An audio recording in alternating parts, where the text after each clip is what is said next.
Pentecost, the birth of the church. Pentecost is the great festival that marks the birth of the church by the power of the Holy Spirit. Pentecost is celebrated 50 days after Easter. 10 days after Jesus ascended into heaven, many of his disciples gathered together in Jerusalem for the Jewish harvest festival that was celebrated on the 50th day of Passover. While they were indoors praying, a sound like that of a rushing wind filled the house, and tongues of fire descended and rested over each of their heads. This was the outpouring of the Holy Spirit promised by God through the prophet Joel.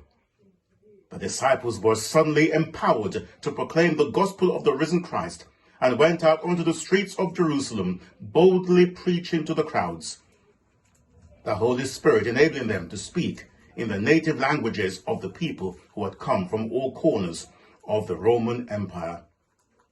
The Apostle Peter seized the sensational moment to address the crowd, preaching to them about the deeds, about the death, resurrection, and forgiveness of sins offered to humankind by Jesus.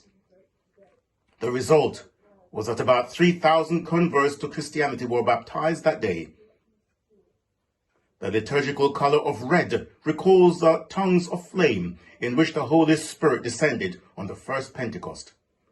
The color red reminds us of the blood of the martyrs, those believers of every generation who, by the power of the Holy Spirit, held firm to the true faith, even at the cost of their lives.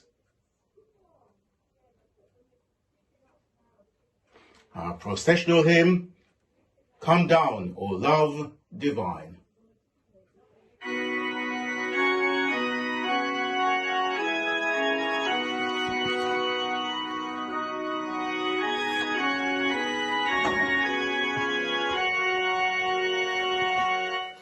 Come down, O love divine, seek thou this soul of mine, and visit it with thine own ardor glowing.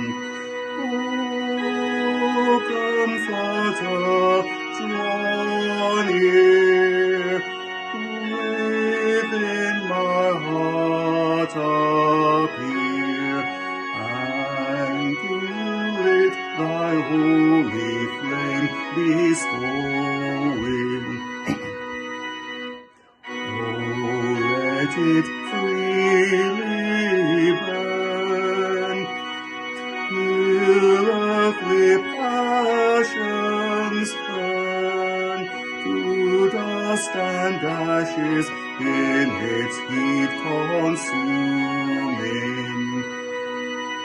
And let thy glorious light shine ever on my sight, and float me round the while my path illumine. And so the yearning strong, with which the soul will long, shall far outpass the power of human telling. For none can guess its grace, till love creates a place wherein the Holy Spirit makes a dwelling.